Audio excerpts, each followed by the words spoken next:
Hey, everybody, it is Jim Johnson here, your host with Contractor Radio, the show that helps contractors get control of their business, lead it well, so that they can then grow their business and hopefully achieve their dream, which is usually to find some personal and financial freedom to do what they want with who they want, when they want.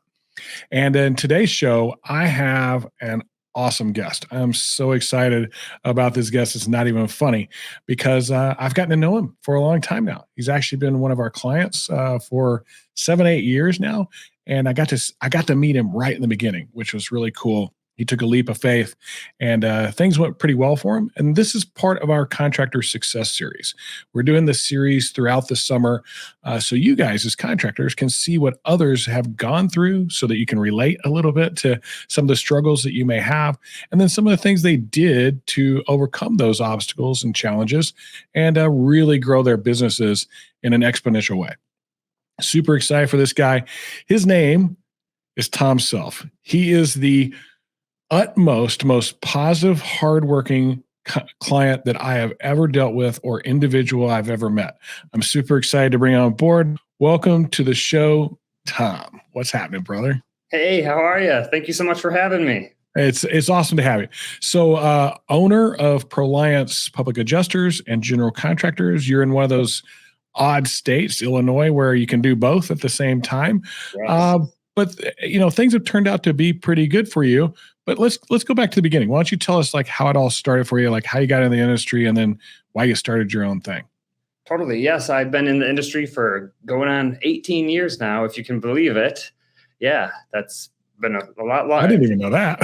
It's been about 18 years. Yeah, I started initially. I had one of my friends in high school, early on in high school, maybe even late in middle school, told me that they were knocking doors and they were loving what they were doing, out talking to people. At that time, I was on Craigslist on the free section, looking for things that I could put in my mom's garage sale. And I was flipping things on Craigslist. I was doing lemonade stands early on. So I really was always entrepreneurial. And I was working a job, I believe, at Menards. And then eventually went to Red Robin's where I was a server. I loved talking to people there. But what I really wanted was what I got from the position when I showed up. Freedom of being able to, based off the results that I put in, get paid back what, from the actual results that I get. So that's the part that I loved. So I showed up day one, fell in love with it. The crazy thing was that I actually sucked at it. I was not good at all. So how I said, hey, we get paid for the results that we put in. That's what attracted me to it. I actually didn't mind that I wasn't getting paid a lot because I didn't deserve a lot. I wasn't very good at it. But what I noticed was the more doors that I knocked, the bigger my paycheck would get. I just had to put in a lot of extra work. So I fell in love with that. I actually, after several years, became good at it because I didn't give up. I learned that from my parents. I learned that my dad, my dad and mom, they're some of the hardest workers that you would ever meet. And I think that's what has been the role model for me, is, hey, I had my parents who taught me that. I also was never given money. I always had to earn it. So with those couple of things, I have to give the credit to my parents. They raised me really well. I worked for my employer for 7 years. Eventually he was like, hey, Tom, I can't really afford to pay you more. Do you want to partner? So we partnered up for 3 years. And then now I've owned ProLiance for 7 or 8 years. Wow, that's quite the story. So you're like, hey, I think I could go do this thing. I'll knock doors. My activity that I do, if I get some results from it, I'll get paid for it. And you like the idea of it, but you weren't very good at it at the beginning. But you kind of got that whole 10,000 hours thing in, right? You did it so many times that you became good at it. How long did that take you to get good? Yeah. So for a couple years, literally, I would have to pay my friends who were working at the company to put my name on some of the leads so I wouldn't get fired. I was like, it really was bad. It was that bad. And I mean, it took me probably a good 2 years to get to the point where I could independently do it. I really, really struggled. That's an incredible amount of persistency, discipline, that kind of. What were you doing to try and get better? That's the thing. We didn't really, and that's, jumping way ahead. That's why I'm so passionate about training people and providing a really great experience for people, because we didn't have any training. They came in, there were people in the office who, were doing the pitch the first day that I started. There'd be like 1 day of training, and then it was like, all right, go off and do your thing.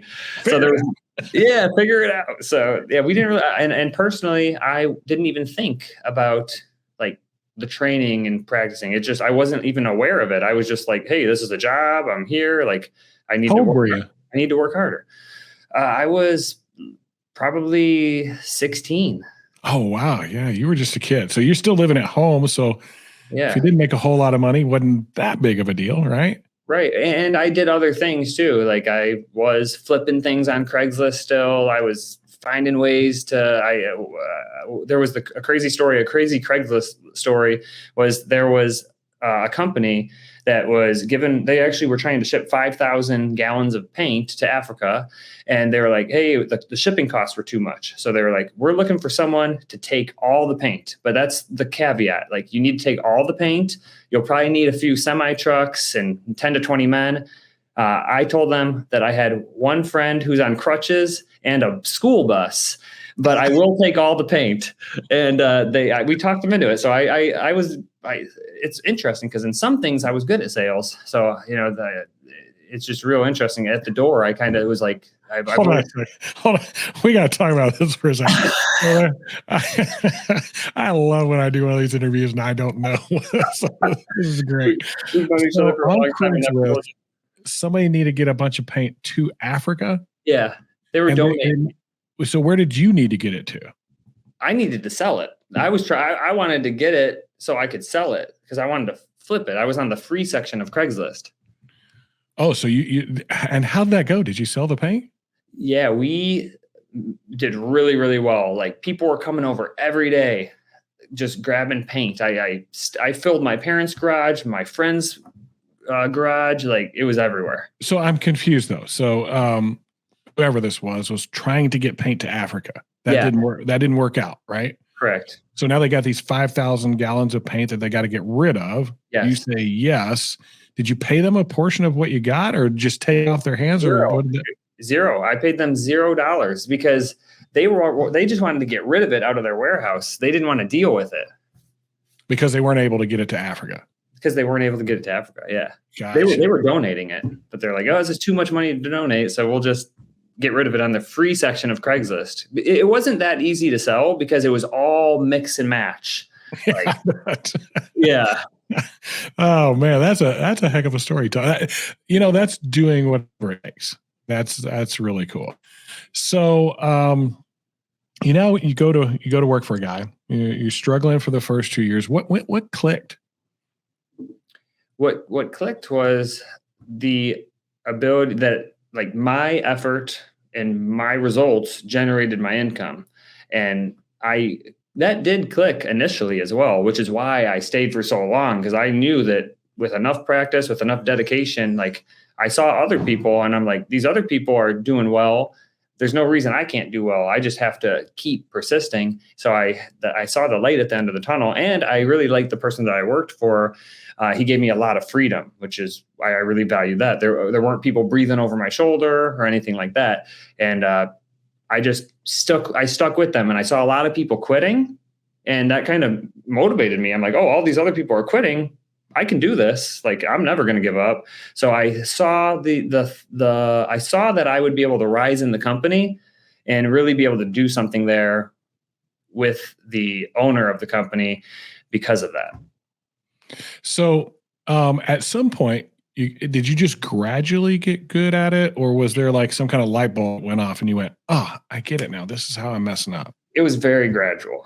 Okay. Very gradual. Yeah. But then once I was good, like I had a lot of confidence that I could do it. And then it was like, it was almost like took a long time, but once I got there, I really shot up. But it wasn't a light bulb moment. It was more of gradual to get there. But then I stayed there. That piece, this piece, that piece. And they finally kind of all came together, started having success. And then it was just like confidence was there now, right? Yeah. And I just talked to so many homeowners. Like that was always my thing. Just talk to as many people as I can, hit as many doors, work morning to night. I didn't eat, like, I valued working out, but I wouldn't work out throughout the year because I wouldn't want to spend that 1 hour working out when I could spend 1 hour. That's like, to me, that's like, who would go work out when you could spend that hour working? Oh, man, every person listening to this right now is going, I want to hire Tom. I don't get Tom to come to work. I need more Toms in the world.